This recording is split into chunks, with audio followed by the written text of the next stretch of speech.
Hi everyone, আশা করি সবাই অনেক ভালো আছো। তোমরা যারা সেকেন্ড টাইম প্রিপারেশন নিচ্ছ, এই ভিডিওতে আমি তোমাদের সাথে কয়েকটা গুরুত্বপূর্ণ ইস্যু নিয়ে আলোচনা করব। প্রথমত, তোমরা যারা সেকেন্ড টাইম প্রিপারেশন নিচ্ছ, তোমাদের মধ্যে দুই ক্যাটাগরি স্টুডেন্ট রয়েছে। প্রথমত, তোমরা যারা কোন একটা ইউনিভার্সিটিতে অলরেডি অ্যাডমিট হয়ে আসো, বাট এখন ভাবতেছো সেকেন্ড টাইম প্রিপারেশন নিবা, বা তুমি একটা ভালো সাবজেক্টে পড়বা অথবা ভালো একটা লোকেশনে তুমি পড়বা। যেমন হতে পারে ঢাকার মধ্যে জাহাঙ্গীরনগর ইউনিভার্সিটি বা বিওপি, অথবা হতে পারে যে তুমি যে সাবজেক্টে আসো সেই সাবজেক্ট নিয়ে তোমাদের এখন অনীহা কাজ করতেছে বা মনে হচ্ছে যে এর থেকে বেটার সাবজেক্ট তুমি ডিজার্ভ করো। সো এই হচ্ছে একটা ক্যাটাগরি স্টুডেন্ট। আর একটা ক্যাটাগরি স্টুডেন্ট হচ্ছে তোমরা যারা কোনো ইউনিভার্সিটিতে বা কোথাও কোনো জায়গায় ভর্তি হও নাই, তুমি ফুললি ডেডিকেটেডলি আবার সেকেন্ড টাইম প্রিপারেশন নিচ্ছ। তো আমি দুই ক্যাটাগরি স্টুডেন্টদেরকে ওয়েলকাম জানাবো, কেননা তোমরা সেকেন্ড টাইম প্রিপারেশনটা নিচ্ছ। প্রথমত, তোমাদের এই ডিসিশনটা হচ্ছে one of the best decision. কেন বেস্ট ডিসিশন বলি? যারা সেকেন্ড টাইম প্রিপারেশন নেয়, তারা তাদের ফার্স্ট টাইম যে ভুলগুলো আছে সেগুলোর উপর কাজ করে। এবং এই সেকেন্ড টাইম প্রিপারেশনটা কিন্তু নট লাইক যে তোমার 2-1 মাসের প্রিপারেশন। এখানে তুমি প্রায় 4 থেকে 5 মাস অ্যাটলিস্ট, আবার যারা শুরু থেকে প্রিপারেশন নেয় তাদের ক্ষেত্রে 7 থেকে 8 মাস কমপ্লিট একটা প্রিপারেশনের মধ্যে তারা থাকে শুরু থেকে। আর অবশ্যই একটা ফেইলার তারা এক্সপিরিয়েন্স করে এসে দেন আবার পুনরায় তারা নিজেদের উপর ওয়ার্ক করতেছে এবং নিজেদেরকে প্রিপেয়ার করতেছে। সো এই যে বিষয়টা, এটা কিন্তু ফিউচার লাইফে অনেক বড় একটা রোল প্লে করবে। তুমি হয়তো রিয়েলাইজও করতে পারতেছো না, তুমি এখন যে জিনিসগুলো পড়তেছো, এখন যে জিনিসগুলো শিখতেছো, ফিউচার লাইফে এটাই তোমাকে হেল্প করবে। যদি বলো যে ভাইয়া, সেকেন্ড টাইম প্রিপারেশনের জন্য এখন আরেকটা কোশ্চেন, সেটা হচ্ছে যে আমরা যে সেকেন্ড টাইম প্রিপারেশন নিব, ফ্যামিলি বলতেছে এখানে 1 বছর সময় ওয়েস্ট হবে, বা হতে পারে যে তোমার মানে সারা জীবন থেকে একটা বছর তুমি এখানে সেকেন্ড টাইম দিবা, এটা চলে যাবে। তো এই ধরনের উইয়ার্ড কথাবার্তা যারা ভাবো, তোমাদেরকে আমি একটা জিনিস বলি, সেটা হচ্ছে সেকেন্ড টাইম যে তুমি 1 বছর প্রিপারেশন নিচ্ছ, এই 1 বছর প্রিপারেশন, বা অ্যাকচুয়ালি কিন্তু এটা 1 বছর না, এটা কিন্তু আরো অনেক কম সময়। এই 1 বছর তো তুমি বসে নেই, তুমি এই 1 বছর কিন্তু পড়াশোনাই করতেছো। আর এই 1 বছরের মধ্যে তুমি যা যা শিখতেছো, এটাই তোমার লাইফের সবচেয়ে বেস্ট অ্যাচিভমেন্ট। তোমাকে আমি একটা কথা বলে রাখি, তুমি ফিউচার যে কোনো একটা ইউনিভার্সিটিতে চান্স পেয়ে 4 বছরে যা পড়বা, সেটা তোমার লাইফে যতটা না কাজে দিবে, এখনই অ্যাডমিশন টাইমে তুমি যদি ভালো করে প্রিপারেশনটা নাও, তাহলে কিন্তু তোমার এই পড়াটা ফিউচার লাইফে অনেক বড় একটা রোল প্লে করবে, স্পেশালি জব প্রিপারেশনের সময়। এবং ফিউচারেও তোমার ডিসাইড হবে এই প্রিপারেশনগুলো দিয়ে। এখন এটা তার মানে বোঝা গেল যে তোমার এই 1 বছর কিন্তু অ্যাকচুয়ালি ওয়েস্ট হচ্ছে না, এটা তোমার একটা বেস্ট ইনভেস্টমেন্ট হচ্ছে। যেটা কিনা তোমার এই যে এ যাবৎকালীন তুমি শুরু থেকে ক্লাস 1 থেকে ইন্টারমিডিয়েট কমপ্লিট করছো, বা ফিউচারে তুমি অনার্সে যা যা শিখবা, তার থেকে এই পিরিয়ডের প্রিপারেশনটা তোমার অনেক বেশি হেল্প করবে তোমার লাইফ করতে। তার মানে এটা মোটেও ওয়েস্ট অফ টাইম না। ফ্যামিলিকে এই জিনিসটাকে বোঝাতে হবে। এখন আরেকটা কোশ্চেন, যে ভাইয়া আমরা তো সায়েন্সের স্টুডেন্ট, বা আমরা তো কমার্সের স্টুডেন্ট, বা আমি আর্টসের স্টুডেন্ট, তো আমরা এখন কোন প্রিপারেশনটা নিব? আমরা কি ইউনিট চেঞ্জের প্রিপারেশন নিব যারা সায়েন্সের আছে বা কমার্সের আছে, নাকি হচ্ছে আমরা আমাদের সায়েন্সের প্রিপারেশনটাই কন্টিনিউ করব? এটা নিয়েও কিন্তু অনেকের কনফিউশন। তো যদি ভালো লাগা থাকে সায়েন্সের সাবজেক্টের প্রতি, অনেক বেশি অগাধ ভালো লাগা, দেন ঠিক আছে, তুমি তোমার সায়েন্সের সাবজেক্ট নিয়ে কন্টিনিউ করতে পারো। তুমি সায়েন্সের ফ্যাকাল্টি গুলো বা সায়েন্সের ইউনিটগুলোর দিকে ফোকাসটা রাখবা। তুমি সাডেনলি এসে তোমার মতের বাইরে, তোমার নিজের ডিজায়ারের বাইরে গিয়ে তুমি ডিসিশন চেঞ্জ করতে পারো না। কিন্তু তোমার যদি মনের মধ্যে এরকম টেন্ডেন্সি থাকে যে না, তোমার এখন সায়েন্স সাবজেক্ট ভালো লাগতেছে না, বা এই সাবজেক্ট পড়ে তোমার কাছে ফিউচার প্রসপেক্ট তুমি দেখতেছো না, তাহলে তোমাকে বলবো যে তুমি অবশ্যই ইউনিট চেঞ্জের প্রিপারেশন নেওয়া উচিত। কেন এটা? কারণ ইউনিট চেঞ্জের প্রিপারেশনে তুমি যা যা পড়তেছো, এটা তোমার ফিউচার জব লাইফে কিন্তু অনেক হেল্প করবে। বাংলাদেশ বলো, বাংলাদেশের প্রত্যেকটা জব সেক্টরেই তোমাকে কিন্তু সেখানে ফেস করা লাগবে বাংলা, ইংলিশ, জিকে, ম্যাথ এবং আইকিউ। তারপর তোমার অন্যান্য যে সকল জিনিসগুলো আছে, আইসিটি, বা সেখানে বিজ্ঞান থেকেও কিছু কিছু জায়গায় কোশ্চেন আসে, বাট ওইটা খুবই বেসিক লেভেলে, বা 10 মার্ক বা 20 মার্কের একটা মার্ক থাকে। তো দেখো, মেইন জিনিসগুলো কোনগুলা? Bangla, English, GK, math, these are the main subjects. তো এখন খেয়াল করো, তুমি চাচ্ছ যে ফিউচারে বিসিএস ক্যাডার হতে, তুমি চাচ্ছ যে ফিউচারে ব্যাংকার হতে, তুমি চাচ্ছ যে ফিউচারে বাংলাদেশের টপ লেভেল যেই 9 গ্রেডের জবগুলা বা টপ নচ যে জবগুলা সেগুলা করতে, অথচ তুমি পড়তেছো হচ্ছে সায়েন্সের সাবজেক্ট। তো লিটারেলি এই সাবজেক্ট পড়ে কিন্তু তোমার ফিউচারে কিন্তু ওই সাবজেক্টের সাথে তুমি রিলেট করতে পারবা না। আর দিন শেষে তোমাকে সবকিছু নতুন করে আবার গুছাইতে হবে। বাট এখন যদি তুমি সায়েন্সের সাবজেক্ট থেকে শিফট হয়ে ইউনিট চেঞ্জের প্রিপারেশনটা নাও, এটা কিন্তু তোমার ফিউচারে অনেক বেশি হেল্প করবে।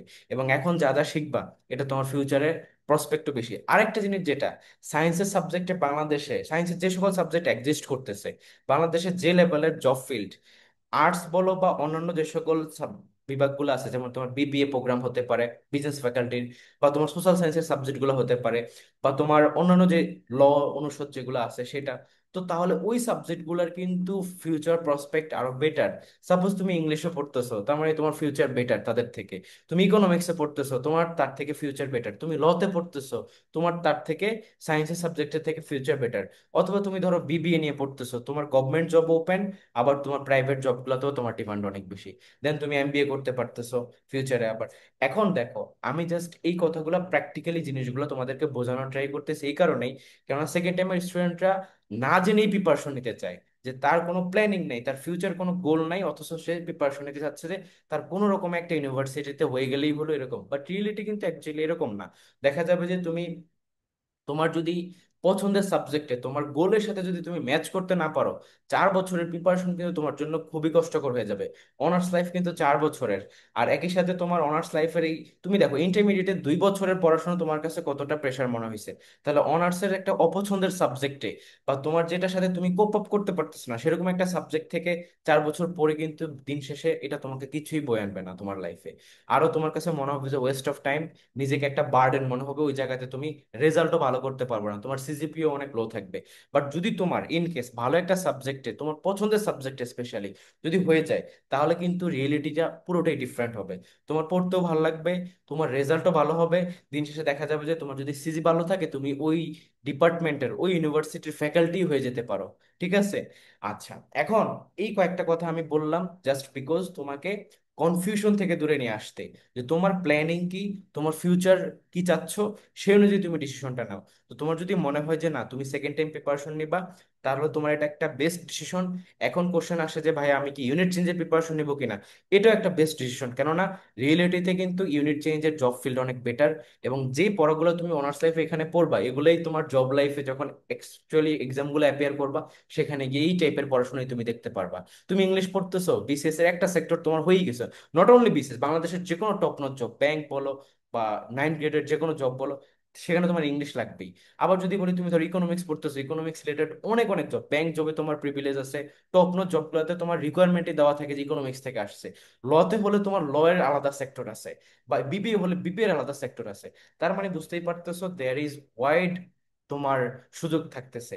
তোমার হচ্ছে সেখানে ফিউচার ভালো, তোমার হায়ার এডুকেশন নেওয়ার সুযোগ থাকতেছে, তোমার একটা ওয়াইড এক্সপেক্ট আছে সেখানে। এখন তাহলে সেকেন্ড টাইম প্রিপারেশন যেহেতু নিচ্ছ, আবার তুমি ইউনিট চেঞ্জে প্রিপারেশন নেওয়ার ডিসিশন নিয়ে ফেলছো, লাইক এখন তোমাকে সাবজেক্ট চুজ করতে হবে যে আমি কোন কোন সাবজেক্টের প্রিপারেশন নেব।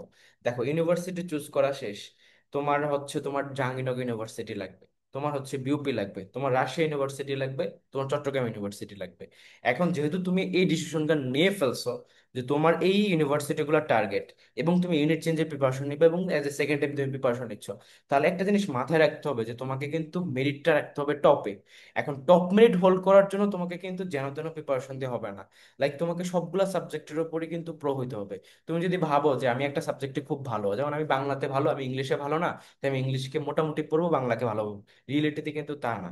বা তুমি হচ্ছে ম্যাথে উইক, তুমি ম্যাথকে নেগলেক্ট করে ভাবতেছো বাকি সাবজেক্ট দিয়ে ভালো করে ফেলবা, বাট না। তোমাকে সেকেন্ড টাইম যে কয়েকটা সাবজেক্ট আছে, like second time main subject হচ্ছে 5টা: Bangla, English, GK, math, IQ. প্রত্যেকটা সাবজেক্টের উপর এক্সপার্ট হতে হবে, প্রো লেভেলে থাকতে হবে, তাহলেই তুমি ভালো করবা। জাহাঙ্গীরনগরে চান্স পেতে চাও, তোমাকে হচ্ছে টপ নোচ পজিশনে থাকতে হবে, তুমি নর্মাল পজিশনে চান্স পাবা না। বিউপিতে পড়তে চাও, কম্পিটিশন হিউজ, সেকেন্ড টাইম স্টুডেন্টরা সবাই ওয়েল প্রিপেয়ার্ড, তার মানে তোমাকে একটা ফর্মাল ভালো একটা প্রিপারেশন রাখতে হবে। আচ্ছা, রাজশাহী হলেও সেম, চট্টগ্রাম হলেও সেম, সব জায়গাতেই কিন্তু ডিফারেন্ট অ্যাপ্রোচে কোশ্চেন হয়, প্রত্যেকটা ইউনিভার্সিটি আলাদা আলাদা স্ট্যান্ডার্ড। তোমাকে কিন্তু বুঝতে হবে যে সাবজেক্ট কি এবং সেখানকার প্যাটার্ন কি, সব বুঝে সেভাবে আগাইতে হবে। এখন ধরো তুমি ডিসিশন নিলা, বা তুমি প্রিপারেশনটাও শুরু করলা, যে তুমি সেকেন্ড টাইম দিচ্ছ, তুমি ইউনিট চেঞ্জে প্রিপারেশন নিচ্ছ, তোমার টার্গেট যাবি বিউপি রাবি চবি। এখন তোমার কাজ হলো যে তোমাকে পুরো এনভায়রনমেন্টটাকে সাজানো। একটা এনভায়রনমেন্ট তোমার কিন্তু ম্যাটার করে। তুমি যদি ভাবো তুমি এলোমেলো ভাবে প্রিপারেশন নিবা, অগোছালো ভাবে প্রিপারেশন নিবা, তাহলে কিন্তু পারবা না। তোমাকে আগে চুজ করতে হবে তুমি কোন কোন রেফারেন্স বইগুলো পড়বা। তোমাদের অনেকেরই ভুল ধারণা আছে, তোমরা বিভিন্ন ধরনের রেফারেন্স বই ফলো করো যেগুলো অ্যাকচুয়ালি তোমাদের জন্য ওয়েস্ট অফ টাইম। তোমরা বিভিন্ন ধরনের বড় বড় কোচিং এ ভর্তি হয়েছো, সেখান থেকে তোমাদেরকে কিছু কনসেপ্ট বুক দেয়, ভাবো যে এই বইগুলো পড়লেই তোমাদের হয়ে যাবে, বাট রিয়েলিটিতে কিন্তু তা না। তোমাদেরকে প্রত্যেকটা সাবজেক্টের বেস্ট বই যেগুলা, সেগুলোকে তোমাদেরকে ফলো করতে হবে। কারণ তোমার টেবিলে যদি থাকে যে যেটাকে তুমি ভরসা করে প্রিপারেশন নিচ্ছ, সেই জিনিসটাই যদি তোমার কাছে রং হয়ে যায়, তাহলে কিন্তু তোমার প্রিপারেশন কখনোই ভালো হবে না। আলটিমেটলি এটা টাইমও ওয়েস্ট করতেছে, মানি ওয়েস্ট করতেছে, ইফোর্ট ওয়েস্ট করতেছে, দিন শেষে তোমার ফেইলারই আসবে। তো এই জন্য হচ্ছে আগে চুজ করতে হবে তোমার বেস্ট বইগুলা। তো এখন আমি অলরেডি বুক সাজেশনের উপর অনেক ভিডিওতে বলছি, সামনে আমি আলাদা করে প্রত্যেকটা ইউনিটের জন্য ইন্ডিভিজুয়াল, ইউনিভার্সিটি গুলার জন্য ইন্ডিভিজুয়াল, সবগুলাকে আলাদা আলাদা করে বুক লিস্ট গুলা শেয়ার করবো এক এক করে। বাট এখানে আমি এই ভিডিওতে বুক লিস্ট শেয়ার করতেছি না, আমি জাস্ট তোমাদেরকে হিন্টস দিচ্ছি যে তোমাদের ভুলগুলো কোথায় হতে পারে এবং তোমাদের ডিসিশনটা কিভাবে মেক করা উচিত। তো তুমি ধরো বইগুলা কালেক্ট করলা, তোমার টেবিলটা গুছাইলা, এখন তুমি ফর্মালি প্রিপারেশন নেওয়া শুরু করছো। প্রিপারেশন নেওয়ার মধ্যে তোমাদের আবার বিভিন্ন ধরনের প্রবলেম ফেস করতে হয়, যে ভাইয়া সেকেন্ড টাইম প্রিপারেশন তো নিচ্ছি, কিন্তু হচ্ছে বইও সবকিছু কিনছি, কিন্তু পড়াশোনা হচ্ছে না ঠিকঠাক ভাবে। এখন দেখো পড়াশোনা কখন ঠিকঠাক ভাবে হবে, যখন তুমি একটা রুটিন বেসড পড়াশোনা করবা। রুটিন বেসড পড়াশোনার মধ্যে আবার কয়েকটা ধাপ আছে। সাপোজ তুমি যদি ভাবো যে তুমি টাইম টু টাইম ঘুম থেকে উঠবা, টাইম টু টাইম ঘুমাইতে যাবা, টাইম টু টাইম পড়াশোনাগুলো করবা, রিয়েলিটিতে কিন্তু এটা হবে না। তোমাকে কিন্তু বিভিন্ন কিছু ফেস করতে হবে। তুমি একটা সেকেন্ড টাইমার স্টুডেন্ট, তুমি ওয়েল ম্যাচিওর, তোমার ফ্যামিলি আছে, তোমার ফ্রেন্ডস আছে, তোমার নিজের সেলফ কেয়ার আছে, তোমার পার্সোনাল লাইফ থাকতে পারে। সবকিছুকে কোপ আপ করেই কিন্তু তোমাকে প্রিপারেশনটা নিতে হয়। এখন এত কিছুর মাঝখানে তুমি কিভাবে time to time routine set করবা, এটা পসিবল না। তার মানে তোমাকে আগাইতে হবে টপিক বেসড রুটিনে। টপিক বেসড রুটিনটা কিরকম? ধরো তুমি আজকে যখন পড়তে বসলা, তুমি আজকের কি কি পড়বা এটা গত দিনেই তুমি একটা নোটপ্যাডে লিখে রাখবা, বা আগামীকালকের জন্য তুমি আজকেই লিখে রাখবা যে আমি বাংলার মধ্যে এই টপিকটা পড়বো, ইংলিশের মধ্যে এই টপিকটা পড়বো, জিকের মধ্যে এই টপিকটা পড়বো, ম্যাথের মধ্যে এই টপিকটা প্র্যাকটিস করবো, আইকিউর মধ্যে এটা প্র্যাকটিস করবো। এইভাবে তুমি যে টপিকগুলো নিলা, পরদিন সকালে তুমি ঘুমাতে চলে গেলা সাপোজ, পরদিন সকালে ঘুম থেকে ওঠার পর থেকে সেই দিন রাত্রে আবার ঘুমানো যাওয়া পর্যন্ত তোমার মিশনই হবে গিয়ে এই প্রত্যেকটা টপিক কমপ্লিট করা। অর্থাৎ তুমি টপিক বেসড একটা রুটিন করে নিয়েছো, তুমি জানো তোমার গোল কি, তোমার মিশন কি, তুমি কি পড়বা। আর এটা তোমাকে মোটিভেটও করবে, তুমি যদি এভাবে টপিক ফিক্স করে নিয়ে আগের দিনই রেখে দাও, এটা তোমাকে মোটিভেট করবে যে তোমার একটা কাজ আছে, তোমার টু ডু লিস্ট আছে যে তুমি কি করা উচিত। তখন তুমি সকালে যখনই ঘুম থেকে ওঠো, তুমি সকালে 8টার দিকে ওঠো, বা ফজরের আজানের সময় ওঠো, বা তুমি 10টার দিকে ওঠো, নো ম্যাটার হোয়াট, তোমার কাজ যখনই তুমি ওঠো তখন থেকে তোমার কাজ শুরু হবে ওই টপিকগুলো পড়া। তুমি পড়তেছো পড়তেছো পড়তেছো পড়তেছো, বিকাল হয়ে গেল, রাত হয়ে গেল, আবার তুমি ঘুমাইতে চলে গেলা। তখন তুমি খেয়াল করলো ঘুমানোর যাওয়ার আগে যে তোমার ম্যাথের টপিকটা টাচ করা হয় না, সাপোজ বাকিগুলো তুমি সবকিছুই পড়ছো। তখন তুমি ম্যাথের ওই টপিকটাকে পরের দিনের শুরুতেই টপিক রেখে, ফার্স্ট টপিক রেখে, আরো অ্যাডিশনাল অন্যান্য টপিকগুলো অ্যাড করবা, যে বাংলার জন্য নেক্সট টপিক এটা, ইংলিশের জন্য নেক্সট টপিক এটা, জিকের নেক্সট টপিক এটা, আইকিউর নেক্সট টপিক এটা। আর ম্যাথটাকে সবার শুরুতেই রাখবা, কারণ তোমার ওটা ডিউ আছে, তোমার ওটা বাকি আছে। এভাবে করে তুমি যদি সিকোয়েন্স হইতে টপিক করে করে করে করে একটু একটু পড়ো, উইদিন 1 to 2 মান্থ তোমার কাছে মনে হবে যে তুমি বড় একটা সিলেবাস শেষ করে ফেলছো। তোমার কাছে মনে হবে যে তোমার অনেকগুলো বই কমপ্লিট হয়ে গেছে। এখন মনে হবে যে ভাইয়া আমি নেক্সট আর কি বই পড়তে পারি, আমি অ্যাডভান্স লেভেলে আর কি বই পড়তে পারি, আমার এই বই তো কমপ্লিট। লিটারেলি তোমার সাথে এটাই হবে। আর এই যে টপিক বেসড হইতে যারা পড়াশোনা করে তারাই মূলত ভালো করে। নেক্সট আরেকটা কোশ্চেন রাইজ করে যে ভাইয়া আমি তো টপিক বেসড পড়াশোনা করতেছি, টাইম টু টাইম পড়তেছি, এখন আমার কাছে মনে হচ্ছে যে আমি অ্যাকচুয়ালি অত বেশি পড়তেছি না, বা আমার কাছে টাইমটা মনে হচ্ছে যে একদিন আমি অনেক বেশি পড়তেছি, একদিন আমি কম পড়তেছি। এইটার ব্যাপারে সলিউশনটা কি? দেখো, অ্যাডমিশন টাইমের মধ্যে তোমাদেরকে স্মার্টলি কাজ করতে হয়। তোমার কাছে পুরো দিনের মধ্যে কত ঘন্টা আছে? 24 আওয়ার্স। 24 ঘন্টার মধ্যে তুমি এটাকে 3টা পার্টে ডিভাইড করতে পারো। তোমার 8 ঘন্টা কিন্তু ঘুম জরুরি। তুমি যদি 8 ঘন্টা না ঘুমাও, তোমার কাছে ওই সারাদিনই ঘুম ঘুমের মধ্যে যাবে। সাপোজ একটা স্টুডেন্ট যে কিনা 8 ঘন্টা বা 7 ঘন্টা ইউজুয়ালি ঘুমায়, সে 6 ঘন্টা যদি ঘুমায়, সে কিন্তু তার সারাদিন 24 ঘন্টায় ঘুমের মধ্যে যাবে, সে আর নর্মালি হইতে পারবে না। তার মাথায় ঘুমই থাকবে, সে কোনো কাজ ভালোভাবে করতে পারবে না। তার মানে ঘুম ইম্পর্টেন্ট। দ্যাটস ওয়াই তুমি 8 ঘন্টা ঘুমের জন্য রাখতে পারো। বাকি 8 ঘন্টা তুমি আদার্স যে কোনো অ্যাক্টিভিটি, তুমি বাইরের ফ্রেন্ডদের সাথে আড্ডা দিতে যাচ্ছ, তুমি ফ্যামিলি টাইম স্পেন্ড করতে যাচ্ছ, তুমি তোমার পার্সোনাল লাইফ লিড করতে চাচ্ছ, তুমি করো। বাকি 8 ঘন্টার মধ্যে কোনো সমস্যা নেই। 16 ঘন্টা চলে গেল, বাদ বাকি যে 8 ঘন্টা থাকে, সেই 8 ঘন্টা তোমাকে হচ্ছে ফুললি কনসেন্ট্রেশন সহকারে অ্যাক্টিভলি পড়াশোনার উপর দিতে হবে। তার মানে তুমি যদি রেগুলার বেসিসে এই 8 ঘন্টা করে করে করে করে পড়ো, এটা তোমাকে কেউ ঠেকে রাখতে পারবে না, যদি তুমি প্রত্যেকটা ইউনিভার্সিটি চান্স পাবা। আর লিটারেলি এটাই হয়, যারা কোনো একটা ইউনিভার্সিটিতে ভালো করে তারা সব ইউনিভার্সিটি ভালো করে। তুমি জাবিতেও টপ করবা, বিউপিতেও টপ করবা, রাবি জবি সব জায়গাতেই টপ করবা, কারণ তোমার প্রিপারেশন কিন্তু একটা লেভেলে পৌঁছে গেছে। এখন আমি তোমাদের এই প্রবলেম সলভ করে দিলাম যে তুমি অন এন এভারেজ 8 ঘন্টা করে পড়ো, 8 ঘন্টা করে ঘুমাও, 8 ঘন্টা করে অন্যান্য যে কোনো কাজ করো। এখন নেক্সট কোশ্চেন অ্যারাইজ করে যে ভাইয়া প্রিপারেশন তো নিচ্ছি নিজে নিজে, বাট লিটারেলি আমি বুঝতে পারতেছি না যে আমি কোন কোন জায়গাতে ফোকাস করবো বা কিভাবে একটা গোছানো প্রিপারেশন নিব। এই জায়গাতে অ্যারাইজ করে যে একটা ফর্মাল এডুকেশনের জন্য তোমরা অনেকেই ভাবো যে সেকেন্ড টাইম তুমি অনেক কিছু জানো, তুমি অনেক চালাক, তুমি তোমার এক্সপিরিয়েন্সের দিক থেকে অনেক আগে গেছো, তুমি একাই সবকিছু করে ফেলতে পারবা। বাট লিটারেলি এটা কিন্তু তোমার জন্য টাফ হয়ে যাবে। তোমার সেকেন্ড টাইম টার্গেট যদি হয় জাহাঙ্গীরনগর ইউনিভার্সিটি, তুমি জাহাঙ্গীরনগর ইউনিভার্সিটি কোশ্চেন প্যাটার্ন সম্পর্কে কতটুকু জানো? লাইক আমি যদি বলি তুমি হচ্ছে 10%ও জানো না, তোমার টার্গেট হচ্ছে বিউপি, তুমি বিউপির কোশ্চেন প্যাটার্ন সম্পর্কে কতটুকু জানো? হাইয়েস্ট গেলে তুমি 20% জানো। বা তোমার রাজশাহী চট্টগ্রাম সম্পর্কে কতটুকু আইডিয়া আছে? তো লিটারেলি এটাই হয়, স্টুডেন্টরা ভাবে যে তারা একাকি সবকিছু গুছিয়ে ফেলবে। হ্যাঁ, তুমি একাকি প্রিপারেশন নিতে পারো, কোনো প্রবলেম নাই। বাট এই যে অ্যাডমিশন সিজনে তোমাকে কিন্তু অনেক কিছু জাজ করতে হয়, তোমার উইকনেসের উপর কাজ করতে হয়, তোমার হচ্ছে যে সকল জায়গাগুলো থেকে কোশ্চেন আসে সেই জায়গাগুলোকে বুঝতে হয়। এই জন্য তোমাদের দরকার হচ্ছে মেন্টর, বা তোমার উইকনেস যেগুলো আছে সেগুলোকে সলভ করার জন্য তোমাদের একজন মেন্টর প্রয়োজন।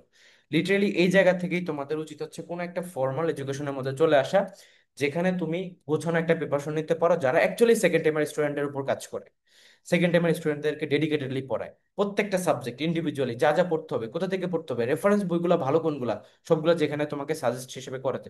প্রত্যেকটা জিনিস তোমাকে কিন্তু বুঝতে হবে যে সব বই পুরোপুরি পড়া লাগে না। অনেক অনেক বই আছে যেগুলো খুবই রিডান্ডেন্ট ইনফরমেশনে ভরা, যেখানে তোমার ওই ইনফরমেশনগুলো ইররিলেভেন্ট, যেগুলো তোমার অ্যাডমিশনে কখনোই আসে না। কিন্তু তুমি ঠিকই ওগুলা পড়তেছো, কিন্তু তুমি বুঝতে পারতেছো না যে কোনটা রিলেভেন্ট ইনফরমেশন ছিল, তুমি বুঝতে পারতেছো না যে তোমার কিভাবে প্রিপারেশনটা নেওয়া দরকার ছিল। আমি জাস্ট কয়েকটা এক্সাম্পল বলি। তোমরা ধরো বাংলা পড়তেছো, বাংলার মধ্যে তোমাকে বুঝতে হবে যে বাংলার মধ্যে অনেকটা সেগমেন্ট আছে। বাংলা ফার্স্ট পেপার একটা সেগমেন্ট, বাংলা গ্রামার একটা সেগমেন্ট, বাংলা বিরোচন অংশ একটা সেগমেন্ট, তারপর তোমার হচ্ছে বাংলা লিটারেচার একটা সেগমেন্ট। এখন তুমি এত কিছুর মধ্যে গুছিয়ে ফেলা নিজে থেকে খুব টাফ। ইংলিশের মধ্যে same, English first paper EFT সেটা কমপ্লিট করা লাগে। আবার তোমার ইংলিশ গ্রামার কমপ্লিট করা লাগে খুবই অ্যাডভান্স লেভেলে সেকেন্ড টাইম স্টুডেন্টদেরকে। আবার তোমার ইংলিশ ভোকাবুলারি পড়া লাগে, তারপরে ইংলিশ লিটারেচার পড়া লাগে। এখন তুমি খেয়াল করে দেখো যে তুমি কতটুকু জানো এই জিনিসগুলো সম্পর্কে। ম্যাথের মধ্যে তোমাদেরকে বাংলা ভার্সন ইংলিশ ভার্সন দুইটাই শেখা লাগে, কিছু কিছু ইউনিভার্সিটিতে ইংলিশ ভার্সনে, যেমন তোমার জেইউ আইভিএ তে, বিউপি এফবিএস ইংলিশ ভার্সনে, আবার জেইউবি ইউনিটে বাংলা ভার্সনে। ম্যাথের মধ্যে আবার খুবই স্পেসিফিক টপিক থেকে, স্পেসিফিক জায়গাগুলো থেকে কোশ্চেন আসে যেগুলো সম্পর্কে তোমার প্র্যাকটিসে নাই। তুমি ভাবতে পারো যে আমি সায়েন্স স্টুডেন্ট, আমি ম্যাথে খুব ভালো, বাট রিয়েলিটিতে তুমি এই ম্যাথগুলো কিন্তু এইভাবে প্র্যাকটিস করা নাই তোমার, তুমি কিন্তু এগুলো পারবা না। আবার আইকিউর কথা যদি বলি, আইকিউতে তোমার ডিফারেন্ট প্যাটার্নে কোশ্চেন হয়। তোমার আইকিউর যে সিলেবাস সেটা জাহাঙ্গীরনগরের জন্য খুবই ইম্পর্টেন্ট, আইকিউ ছাড়া তুমি কখনোই চান্স পাবা না। চট্টগ্রামও সেম, আইকিউর উপর প্রচুর কোশ্চেন আসে। রাজশাহীতে আইকিউ থেকে কোশ্চেন আসে, খুলনা ইউনিভার্সিটি আইকিউ থেকে কোশ্চেন আসে। তার মানে তুমি কি একটু বুঝতে হবে যে এতগুলা সাবজেক্ট, সবকিছু তুমি যদি ভাবো যে নিজে নিজে গুছিয়ে ফেলবা, রিয়েলিটিতে কিন্তু তা না, তোমাকে একটা ফর্মাল এডুকেশনের মধ্যে চলে আসতে হবে। ফর্মাল এডুকেশন মানে কি? যেখানে সবকিছু গোছানো থাকবে, তোমার রেগুলার ক্লাস হবে, তোমার উইকনেস গুলো বের হবে, তুমি সলভ করতে পারতেছো। সেকেন্ড টাইমের স্টুডেন্টদের এটা আরেকটা জিনিস যে তুমি যদি মেন্টরের সাথে 24/7 কানেক্টেড না থাকো, তুমি কিন্তু তোমার কখনোই উইকনেসের উপর সলভ করতে পারবে না। তুমি একটা বড় কোচিং এ ঢুকে গেছো, তুমি সেখানে তোমার প্রবলেম গুলো শেয়ারই করতে পারতেছো না, সলভ সলভ করবা কি? তাহলে এই পড়া দিয়ে তোমার কিছুই হবে না। প্রত্যেকটা টিচার জানে প্রত্যেকটা স্টুডেন্টের উইকনেস কোথায় আছে। একজন টিচাররা দেখবা কোশ্চেন যখন দেয় তখন দেখবা যে তোমার কোশ্চেন পরিস্থিতি কিন্তু তুমি অ্যান্সার পারতেছো না। লাইক রিয়েলিটি হচ্ছে যে তারা জানে যে তোমার কোন কোন জায়গায় উইকনেস আছে, তাই তারা এই কোশ্চেন গুলো দিচ্ছে। তো তুমি যদি এই উইকনেসের উপর কাজ না করতে পারো তো কখনোই ভালো করবে না। আর সেকেন্ড টাইমের স্টুডেন্টদের জন্য এটা সবচেয়ে বেশি জরুরি, যে একজন মেন্টরের সাথে 24/7 কানেক্টেড থেকে তার পুরো প্রিপারেশনটা কমপ্লিট করা। তুমি প্র্যাকটিস করতে গেছো, ক্লাস করছো, পড়তে গেছো, প্র্যাকটিস করতে গেছো, প্রবলেম পাইছো, তুমি এটা তো সলভ করা উচিত, তাই না? ওই প্রবলেম যদি প্রবলেমই থেকে যায়, টিচার কিন্তু তোমার জানে যে তুমি কোন জিনিসটা পারবা না। তুমি লাইফে অলরেডি অনেকবার এই জিনিসটা হয়তো এক্সপিরিয়েন্স করছো, যে জিনিসটা তুমি পারো না ওইটাই, বা কোনো কারণে স্কিপ করে গেছো যে এটা হয়তো পরীক্ষায় নাও আসতে পারে, এটা একটু পড়বো না, বাদ দিই, ওইটাই দেখবা যে সবার শুরুতে কোশ্চেনে চলে আসে। কারণ টিচাররা সাইকোলজিক্যালি কোশ্চেন করে, তারা জানে যে স্টুডেন্টের কোথায় উইকনেস আছে। তো তোমাদেরও উচিত হচ্ছে তোমাদের উইকনেস গুলোর উপর কাজ করা। এখন এত কথা যে বললাম সেকেন্ড টাইম প্রিপারেশনের জন্য, এই কথাগুলো কেন বললাম? কারণ রিয়েলিটি হচ্ছে তোমরা যারা সেকেন্ড টাইমার তোমরা এলোমেলো ভাবে প্রিপারেশন নাও, তোমরা রাইট গাইডেন্স বোঝো না, তোমরা কি কি রেফারেন্স বই ফলো করতে হবে সেটা বুঝো না, তোমরা হচ্ছে যে একটা রুটিন বেসড পড়াশোনা করতে হয় সেটা তোমরা জানো না, কনসিস্টেন্ট ওয়েতে ডিসিপ্লিন ওয়েতে পড়াশোনা করতে হয় তোমরা সেটা মেনটেন করো না। তোমরা হচ্ছে এমন ভাবে প্রিপারেশনটা নাও, মনে হচ্ছে যেন সেকেন্ড টাইম প্রিপারেশনটা এইভাবেই হয়ে যাবে। বাট রিয়েলিটিতে কিন্তু এটা না। তোমাকে যে কোনো কিছু অ্যাচিভ করতে গেলে তোমাকে একটা গোছানো প্রিপারেশন জরুরি, আবারও বলতেছি গোছানো প্রিপারেশন জরুরি। তো সেইটার জন্য তোমার উচিত হচ্ছে এখন থেকেই কাজ করা। এখন কি মাস চলে? অগাস্ট মাস চলে। তোমাদের অ্যাডমিশন শুরু হবে থেকে? বিউপির পরীক্ষা যদি বলি, সেকেন্ড টাইম পরীক্ষা তো বিউপি দিয়েই তোমরা ম্যাক্সিমাম প্রিপারেশন নিচ্ছ, সেটা দিয়েই শুরু হবে। তারপর জাহাঙ্গীরনগর, তোমাদের ডিসেম্বরে বা তোমার ডিসেম্বরের শুরুর দিকে বিউপির পরীক্ষা শুরু হয়ে যাবে, অথবা তোমার জানুয়ারির শুরুর দিকে জাহাঙ্গীরনগরের পরীক্ষা হয়ে যাবে। তারপর ধরো ফেব্রুয়ারি থেকে অন্যান্য যেগুলো আছে সেগুলো কমপ্লিট হয়ে যাবে। তাহলে তুমি হাতে সময় কতটুকু পাচ্ছ আর? তাহলে তুমি কবে শুরু করবা? অনেকে আমাকে ইনবক্সে নক করো যে ভাইয়া সেকেন্ড টাইম প্রিপারেশন নিবো ভাবছি, বাট তোমরা ফর্মালি শুরু করতেছো না। এটা কিন্তু হবে না। তুমি আমার কাছে গাইডলাইন নিতেই পারো, নো প্রবলেম, এনি টাইম, আমি সবসময় তোমাদের সাথে কানেক্টেড থাকবো, নো প্রবলেম। কিন্তু তোমাকে ফর্মালি প্রিপারেশনটা কিন্তু শুরু করতে হবে, কেননা আর কিন্তু সময় নেই। আমাদের কিন্তু অনেকগুলো ব্যাচ রানিং, আমাদের ফার্স্ট ব্যাচে 100-র উপর স্টুডেন্ট, ঠিক আছে, আমাদের সেকেন্ড ব্যাচ কমপ্লিট, আমরা থার্ড ব্যাচে ভর্তি নিচ্ছি, এখন আমরা ফোর্থ ব্যাচে ভর্তি নিচ্ছি। এটা আমার মোস্ট প্রবলি সেকেন্ড টাইমার স্টুডেন্টের জন্য লাস্ট ব্যাচ হবে, ঠিক আছে। এরপরে আমি এফআরও ব্যাচে চলে যাব, সেখানে ফার্স্ট টাইমার সেকেন্ড টাইমার সবাই থাকবে। তো লিটারেলি যেটা হয়, তুমি যদি প্রিপারেশন নাও, তোমার কিন্তু বুঝতে হবে যে তোমার উইকনেস কোথায়। তোমার একটা গোছানো প্রিপারেশন চাই, তোমার টার্গেট সেট করতে হবে যে আমি জাবিতে লতে পড়তে চাই, আমি বিউপিতে আমি লতে পড়তে চাই, আমি বিউপিতে বিবিএতে পড়তে চাই, আমি জাহাঙ্গীরনগর ইকোনমিক্সে পড়তে চাই, জাহাঙ্গীরনগর ইংলিশ নিয়ে পড়তে চাই, আমি জাহাঙ্গীরনগরে বিবিএ প্রোগ্রামগুলোতে ফিনান্সে পড়তে চাই। তার মানে তোমার টার্গেট সেভাবে থাকতে হবে, জাহাঙ্গীরনগর আইবিএতে পড়তে চাই, বা তুমি রাজশাহীতে বা চট্টগ্রামে টপ সাবজেক্ট ল, ইংলিশ, আইআর এগুলোতে পড়তে চাও, তখন তোমাকে ওই জিনিসটা তোমাকে ধাবিত করবে। তোমার টেবিলের উপর লিখা চাই যে তুমি তোমার ফিউচার গোল কি। সেকেন্ড টাইমের স্টুডেন্টদেরকে কিন্তু যদি এরকম ভাবো যে আমি যে কোনো একটা সাবজেক্ট পেলেই হবে, নো প্রবলেম, এরকম হলে হবে না। তোমার টার্গেট রাখতে হবে হাই। তুমি যদি উপরে টার্গেট করো, তুমি সেটা রিচ করতে না পেলেও তারপরটা রিচ করবা, বাট তাও তোমার কিন্তু লেভেল টপেই থাকবে। তুমি নিজে বুঝতে পারতেছো না যে তুমি কি জিনিস তোমার জন্য ওয়েট করতেছে। তো তোমাদেরকে আমি একটা জিনিসই বলবো, সেকেন্ড টাইম যারা প্রিপারেশন নিতে চাচ্ছ, তোমাদের যে ভুল ধারণাগুলো আছে, যে কনফিউশন গুলোতে তোমরা ভোগো, যাচ্ছে আমি কি ইউনিট চেঞ্জের প্রিপারেশন নিয়ে ঠিক হবে, আমি কি পারবো, অবশ্যই তুমি পারবা। কারণ যারা সায়েন্স স্টুডেন্ট আছো তোমাদের কিন্তু সিটগুলো আলাদা। তোমাদের হচ্ছে প্রত্যেকটা ইউনিভার্সিটি, বিশেষ করে জাহাঙ্গীরনগরে বা আদার্স ইউনিভার্সিটি গুলাতে তোমাদের কম্পিটিশন তোমাদের গ্রুপের স্টুডেন্টদের সাথে, তোমাদের সিটগুলো আলাদা করে দেওয়া আছে। আর টু বি অনেস্ট, তুমি যদি এত এত সায়েন্সের সাবজেক্ট পড়ে ভালো করতে পারো, আর এই সিম্পল বাংলা ইংলিশ জিনিস তোমার কাছে পানির মতো মনে হবে লিটারেলি, বা ম্যাথ গুলা, জেনারেল ম্যাথ গুলা, আইকিউ গুলা, জাস্ট উচিত হচ্ছে তোমাদের একটা গোছানো প্রিপারেশন নাও, দ্যাটস ইট। আমি নিজেও সায়েন্সের স্টুডেন্ট ছিলাম। আমি ফার্স্ট টাইম ফুল ইউনিভার্সিটিতে ভর্তি ছিলাম, সায়েন্সের সাবজেক্টিভ ফরেস্ট্রি রুট টেকনোলজি, ঠিক আছে, FWT, one of the top discipline in full university. আমি সেকেন্ড টাইম প্রিপারেশন নিয়েছি ইউনিট চেঞ্জ করে, কারণ আমার ফিউচার বলছিল আমি ফিউচারে ব্যাংকে জব করবো বা বিসিএস দিব, বা হচ্ছে বাংলাদেশের টপ নোট যেগুলো সেগুলোতে যাব।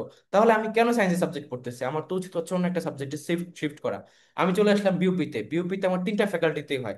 দেন হচ্ছে গিয়ে আমি জাহাঙ্গীরনগরে পরীক্ষা দিই, জাহাঙ্গীরনগরেও হয়ে যায়, আইভিওতেও হয়, বিউনিটেও হয়, সিউনিটেও হয়। পরবর্তীতে আমি জাহাঙ্গীরনগরে চলে আসছি ভর্তি ক্যান্সেল করে বিউপি থেকে। তো লিটারেলি রিয়েলিটি হচ্ছে এটাই যে তোমার যদি গোল থাকে, তুমি যদি গোল সম্পর্কে ক্লিয়ার একটা আইডিয়া নিয়ে ফেলো, তুমি সেই দিকে রিচ করবাই। জাস্ট একটা গোছানো প্রিপারেশন জরুরি, দ্যাটস ইট। সো যারা যারা প্রিপারেশন নিতে চাচ্ছ, সেকেন্ড টাইমার, তোমাদের এটা one of the best investment. এই জিনিসগুলো যা শিখবা এটা তোমার লাইফে অনেক বড় একটা ইনভেস্টমেন্ট হয়ে দাঁড়াবে, যেটা তুমি ফিউচার লাইফে গিয়া নিজে রিয়েলাইজ করবা, এখনো তো রিয়েলাইজ করতে পারতেছো না। আরেকটা হচ্ছে যে ইউনিট চেঞ্জের প্রিপারেশন নেওয়া কি ঠিক হবে কিনা, এটাও one of the best decision, কেননা দিন শেষে জব লাইফে যখন তুমি অ্যাপিয়ার করবা, ওইটাই তো আলটিমেট গোল। তখন কিন্তু তোমার এই জিনিসটাই তোমাকে হেল্প করতেছে। আরেকটা হচ্ছে যে ভাই আমি টার্গেট করবো কোন কোন ইউনিভার্সিটি, সেকেন্ড টাইম যদি তুমি জাহাঙ্গীরনগর এবং বিউপি টার্গেট করো, আদার সকল ইউনিভার্সিটি প্রিপারেশন হয়ে যাবে। তো তোমরা এইভাবে প্রিপারেশনটা এখন থেকে শুরু করো। সবার জন্য শুভকামনা। আল্লাহ হাফেজ।